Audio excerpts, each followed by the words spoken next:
আমার ওয়াইফ আপনার কাছে আসলে আপনি তাকে বলবেন যে সে কখনো মা হতে পারবে না।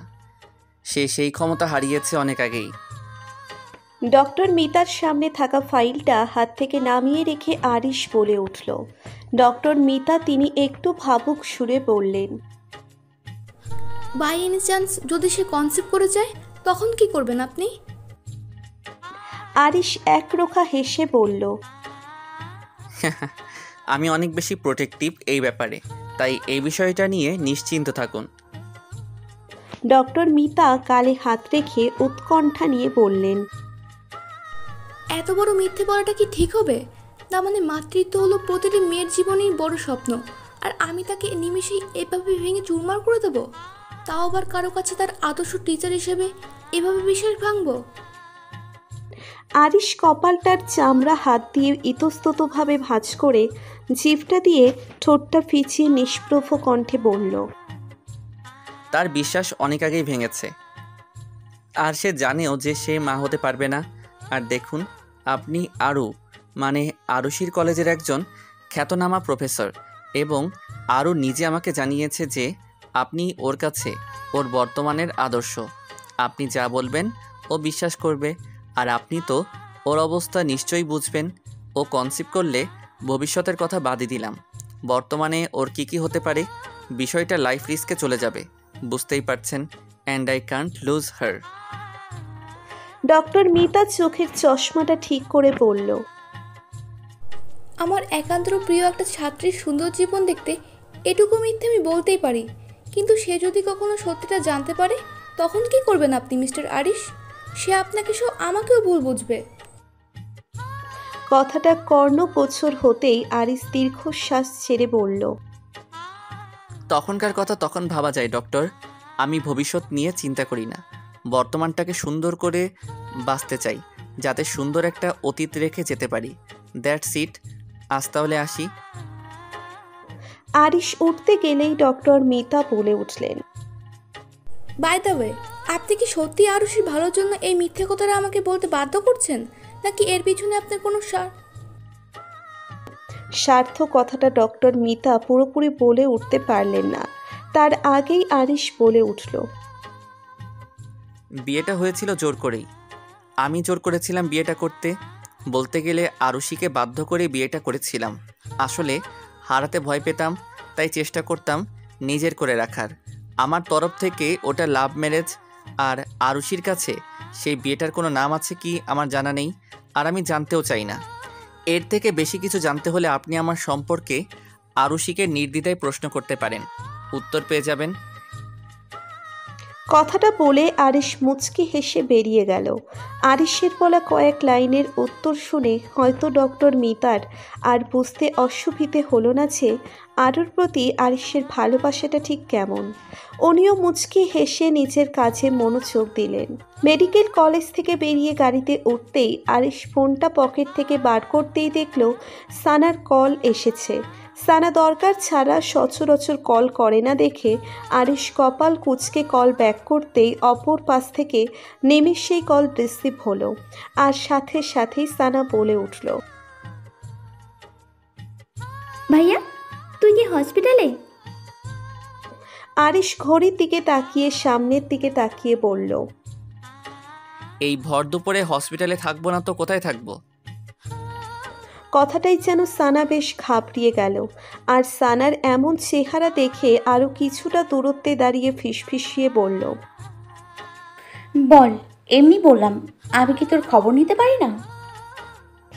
দুর্ভাগ্যবশত আরুর ফিসফিসানির আওয়াজ আরিশের কানে পড়ে গেল, আর এটাও বুঝতে পারল যে নিশ্চয়ই কোনো গড়বড় আছে।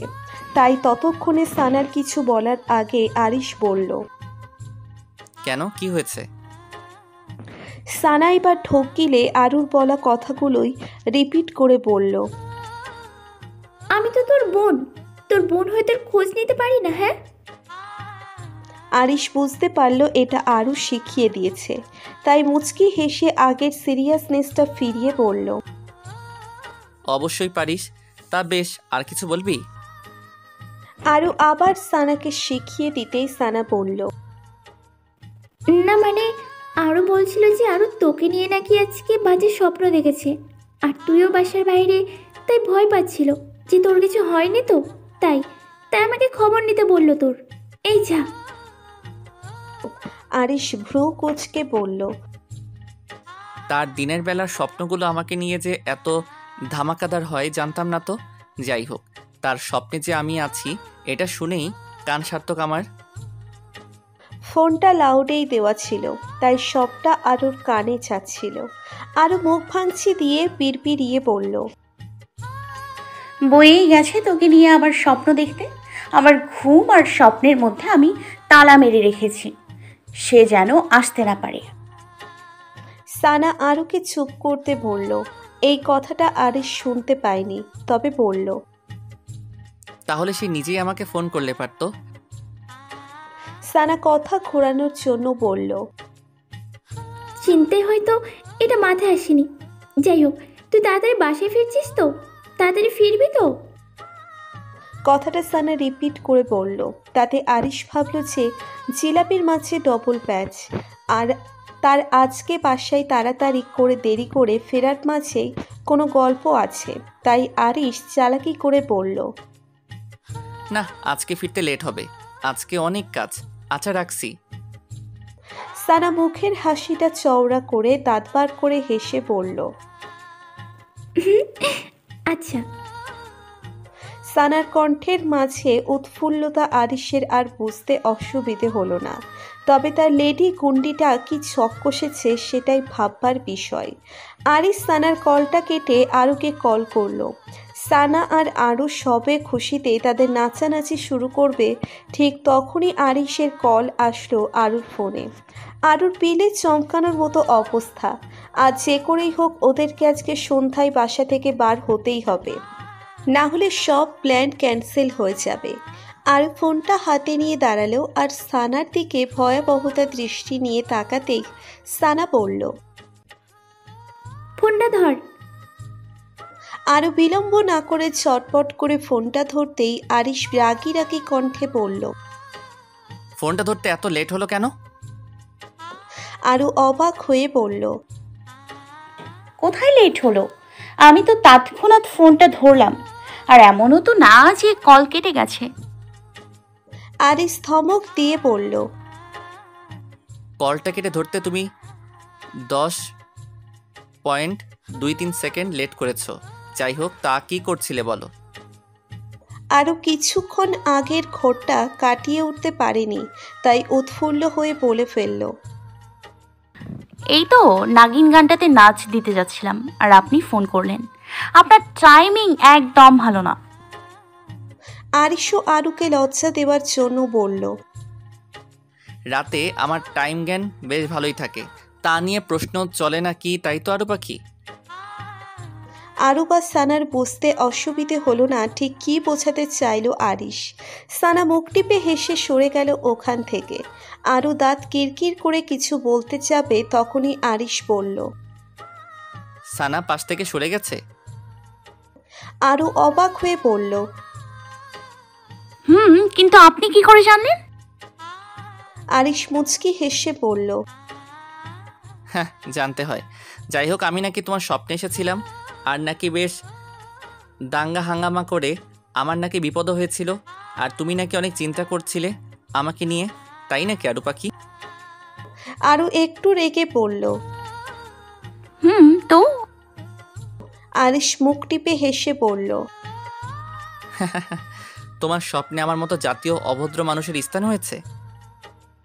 আরও বুঝতে পারল যে আরিশ ওকে অকারণে রাগাচ্ছে, যা আরিশ খুব ফার্স্ট্রেটেড থাকলে করে।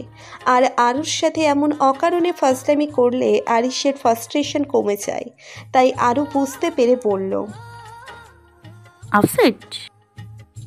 আরিশ বলে ওঠে, না, রাখছি বাই। বাসায় এসে তোমার হাতে নুডলস আর কফি খাবো। এখন টাটা। আরুকে আর কিছু বলার সুযোগ না দিয়ে আরিশ কল কেটে দিল। কল কাটতেই আরও জোরে চিৎকার করে বলে উঠল,